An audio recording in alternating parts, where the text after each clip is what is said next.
Hello, everyone. This is Faye, and I sell Medicare plans. I promised that we were going to be back with our podcast, and this is this week's podcast, Mastering the Four-Step Sales Process to Success. There are really only four steps for you to take in the sales process. It's mastering each of those steps that actually get you to where you need to be. So let's look at how do we get there. The first thing that we would like to say is my podcast, I Sell Medicare Plans, is where everyone comes who wants to know what to do in Medicare sales, how to do it, and just get the low down, skinny ideas, simple things to do, little things that you can do daily to make your business successful. The information that I'm about to share with you, the four-step process, is fundamental, yet it's very powerful. If you can just remember each of these stages and each of these steps, I can guarantee you and assure you that because of the 20 odd years that I've been in this business and been doing Medicare, both captive and independently, these four steps are the ones that you're really going to have to know, understand, know when you're in one of those phases, and know how to transition to the next phase. So, by mastering each step or each phase of the sales process, and this doesn't just apply to selling Medicare plans, it applies to selling anything.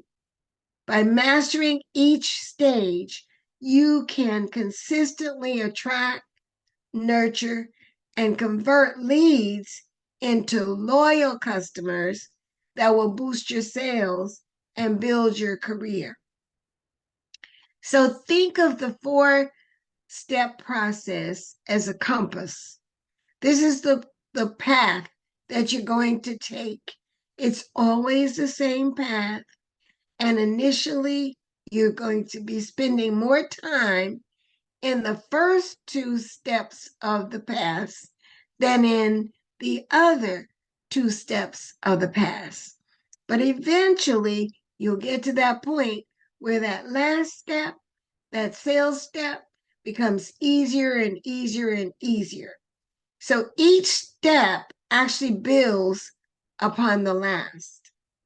And the first one, believe it or not, no matter what you call it, no matter how you judge it or how you decide you're going to do it, when you're doing those activities, when you're making those dials, when you're calling on the phone, when you're following up with people who have given you permission to call, you are prospecting.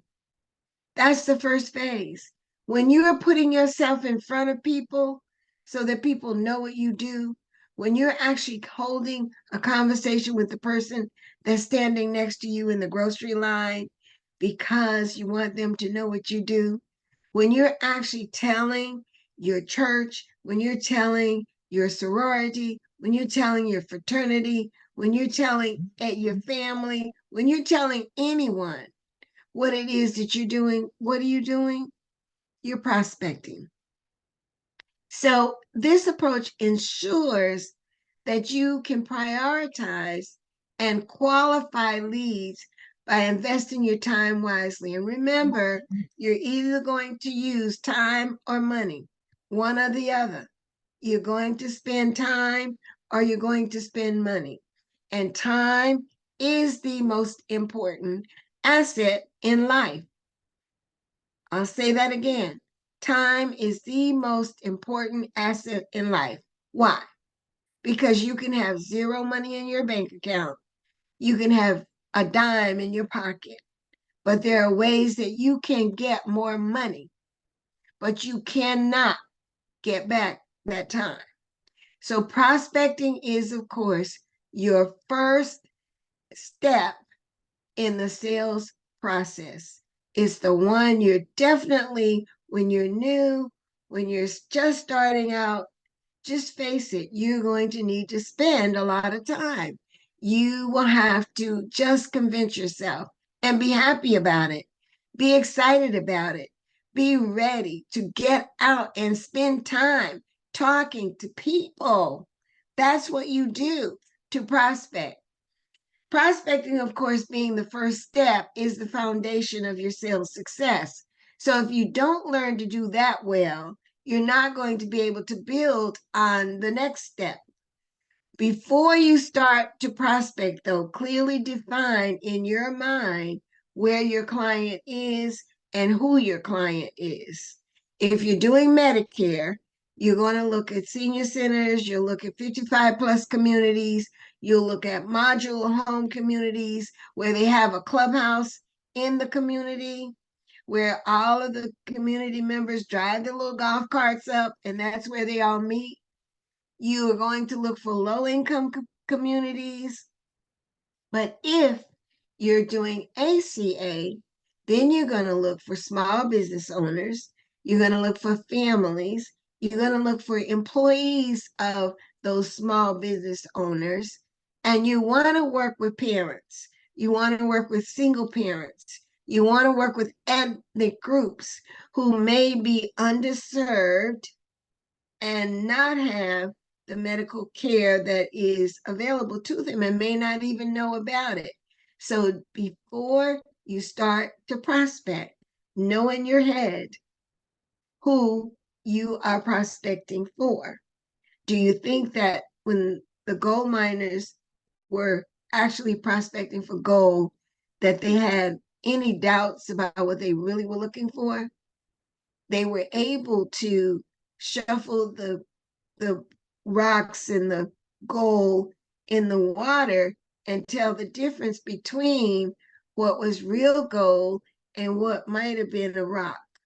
They knew that they were prospecting for gold. So know the goal that you're looking for. Then explore diverse prospecting methods to reach the people that you know now that you want to reach. Consistency, consistency, consistency, consistency. Consistency is not only contagious, but consistency actually builds your business.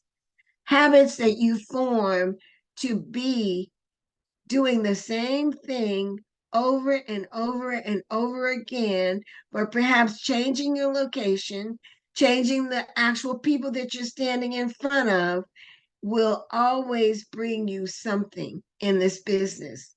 So regularly engage in prospecting activities. That's how you increase a steady flow of potential clients.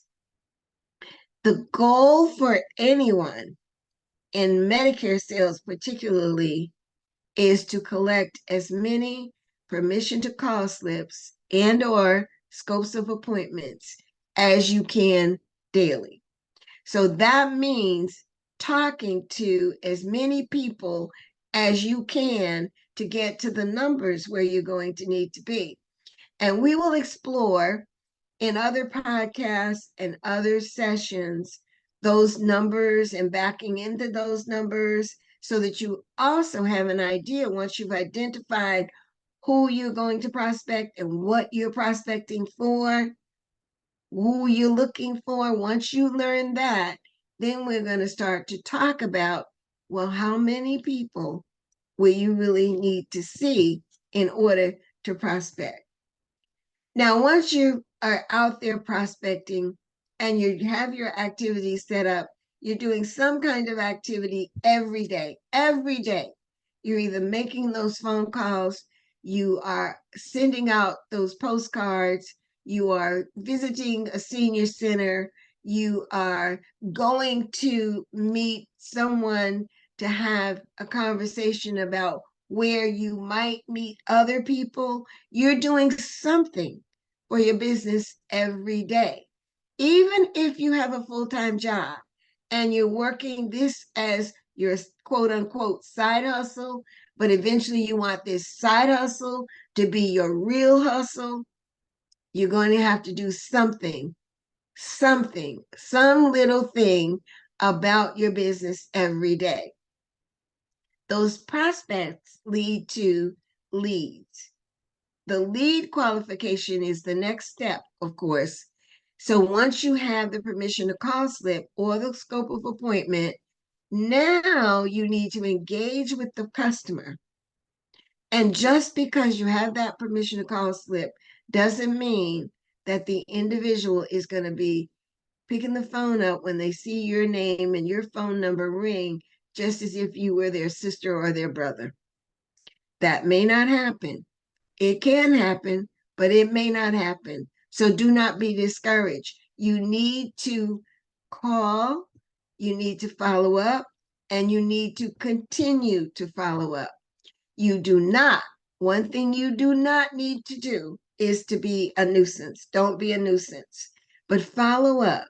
Follow up courteously, follow up casually, drop a text, drop an email, make a phone call, send a card, follow up, follow up, follow up. There are people that may see you today and their decision is not made until November. They may know that they want to change, but one thing, let me tell you, seniors are not always easy to make a decision to change. So they may know and they may tell you all of the things that's wrong with what they have, but it's not as easy for them to say, okay, I know that that's wrong. I know that I don't like that. I know that there's something better and I want to change today. They're not going to wake up in the morning and say, today I'm going to call this agent who saw me and I'm going to change. That may happen, but it doesn't usually happen that way, just so that you know it. But you can still be courteous, you can be kind, you can be friendly, you can also be understanding, but follow up. Follow up as courteously as you can. So, stage one, the prospecting stage, and then stage two, the lead qualification stage, is where most agents are going to get stuck. I am not going to say that you're going to quit here, but this is where most of the agents will get stuck. You will either tire of prospecting or you will have a bunch of leads, a bunch of permission to call slips, and you will not follow up because it becomes boring to you or because it becomes treacherous to you and it's not enjoyable anymore. So you stop. That's the reality. Don't ever give up. Spend your time doing what you should do. Make it a habit to spend a certain amount of time every day in doing something for your business. And if you do, you can force yourself to make those calls, to follow up, or force yourself to sit down and write out a postcard. So you must follow up, and you must follow up with every lead. Let me just share with you the difference that I found between salaried captive agents and independent agents. The salaried captive agents, of course, are being paid a salary, but they also have goals that they have to hit. Otherwise, they could lose their positions, but they're getting paid pretty well. And the company spends a lot of money on generating leads and making activities available to those captive agents so that they can gather leads.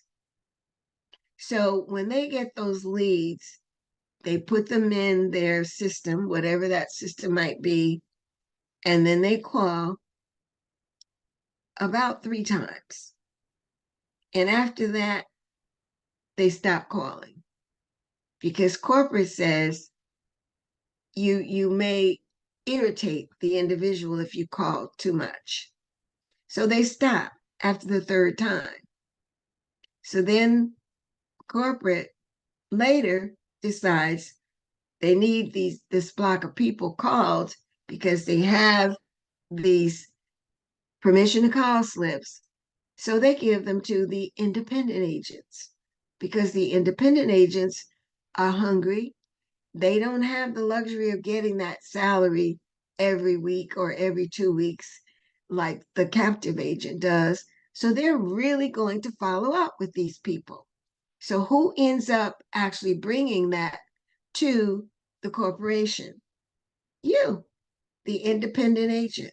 You're the person who actually helps to drive the bottom line of all of these carriers.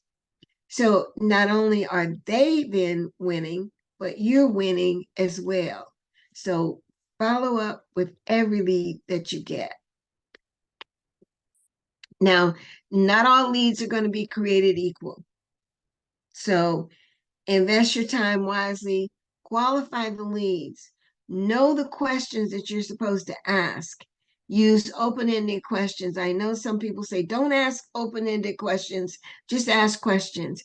But ask questions that's going to unearth the person's specific needs, what their budgets are, what is their decision-making power. Ask questions that's going to lead you to know more about what that person really, really wants and what that person really, really needs. At this point, you're not expressing to them one way or the other. You're asking questions. Ask questions. Ask a lot of questions. I am apologetic generally at the beginning of any conversation. I'll say, please forgive me, but I will probably ask a lot of questions. And you'll wonder why I'm asking so many questions. It's so that I can understand, because you know you better than I know you. But if I can know just a little bit more about you, then I'm better able to help you to fit into what plans or what programs are going to work best for you. So I'm going to ask a lot of questions. Is that okay? And then I keep moving on. They know I'm going to ask a lot of questions. So qualify your leads by asking a lot of questions. If you get them on the phone, you don't even have to ask a question about Medicare. You can ask a question something simple like, if the area code is one that you recognize, but they're living in a different area of the country, mention that. Ask a question about it. Oh, did you once live in Connecticut? I see you have a 203 area code. Ask questions. When you start to ask questions, and even though they may not be directly to answer a question about a specific need, or to get you, they're going to get you to that best plan for the individual. You're going to know more about the individual when you ask questions.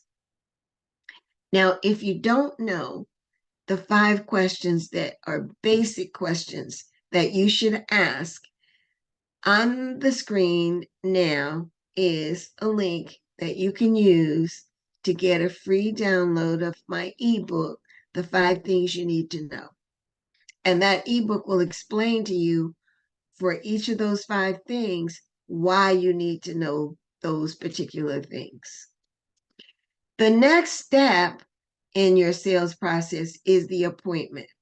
So when you're now finished, you've prospected, you've gotten a number of permission to call slips, you have called them, and those have become leads. You've gotten more information about the individual and their needs. You have a deeper understanding of what their challenges might be. You have a list of their doctors. you know what prescriptions they're taking, you know what they like about what they have now, if they have a plan now, you know what their expectations might be. So now you're ready to set the appointment. Get your scope of appointment. You'll notice up to this point, we have not talked about benefits. We haven't mentioned copays. We haven't talked about what's zero copay and what's $35 copay, or how many days are this, or what's your over the counter bit. We haven't talked about that at all. And this all doesn't take as long as it's taking me to explain to you the 4 steps. You can get to this point rather quickly. So now you're going to set your appointment, and you're going to let them know you need the scope of appointment to talk about benefits. And generally, except for the exceptions, there is a 48-hour rule. So you go ahead and set your appointment for 48 hours out. You get your scope of appointment signed, and now you can take a deep breath, because 3 of your steps you've already completed. So you get into the appointment, and now it's your time to really shine. Now you're going to really let your customer know the knowledge that you have. You're going to let them know how much you really care about them having the right plan. This is where you have taken those 48 hours. It won't take you 48 hours to do it with the systems you might have in place, but you have already, with your notes, you've looked at what the person has, you looked at what their doctors, where their doctors are, you have their prescriptions, you look at the plans, you look at the things that are most important to them. If it's dental, you're going to go with that plan. If it's they want low specialist copays, you're going to look for those plans.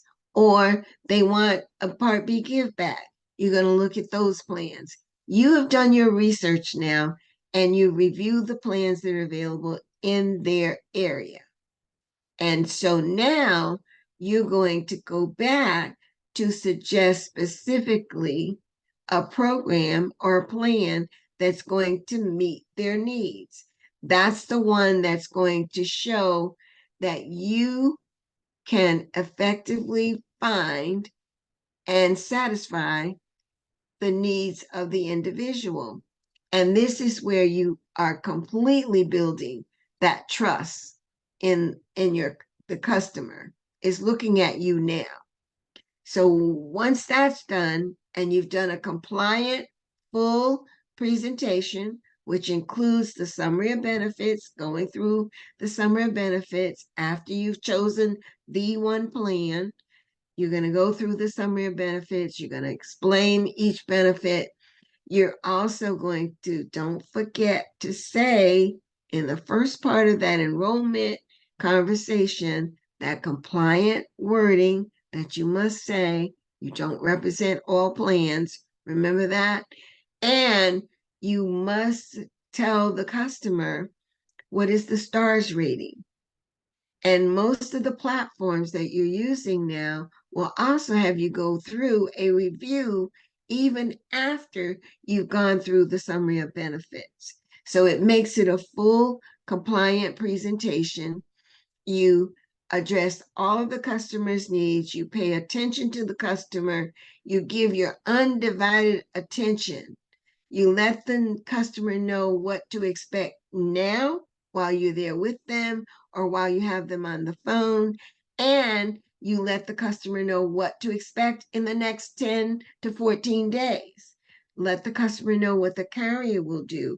Let the customer know what you will do in the next 10 to 14 days. Let the customer know what you will do before the effective date, or what you will do right after the effective date. Let the customer know what the expectations should be. This customer may have had their previous plan done on the phone, never talked to the same person again, and really is not accustomed to having this kind of attention.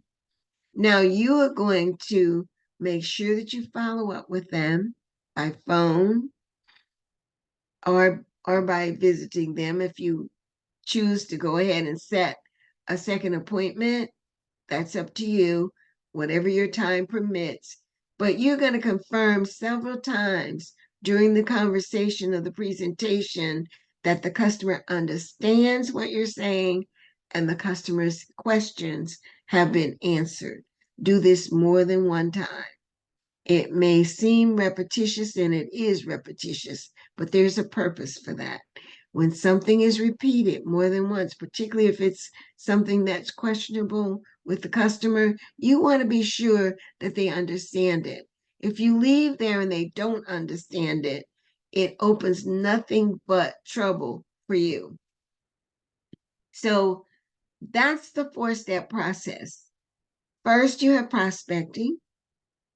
Then you turn that prospect into a lead, and then that lead becomes an appointment, and that appointment becomes a sale.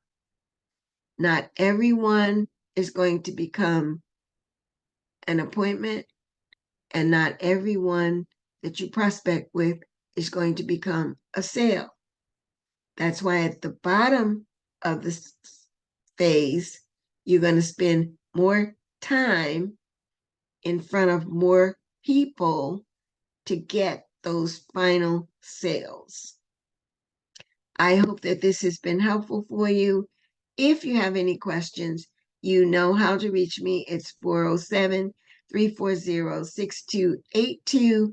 And you can certainly go to calendly.com/F Horton and book a 30-minute discovery call if you're not sure where you should be in the process or what steps you might be taking in those 2 first stages to get yourself in front of more people. Now that we're coming out of OEP and we're going into ROI the rest of the year, if you are really interested in what you should do and how you should work for the entire year, hit me up, call me, give me a text, let me know that you want to know that. I have a free gift for you. This is Faye. I thank you, and I sell Medicare plans. Thank you so very, very much.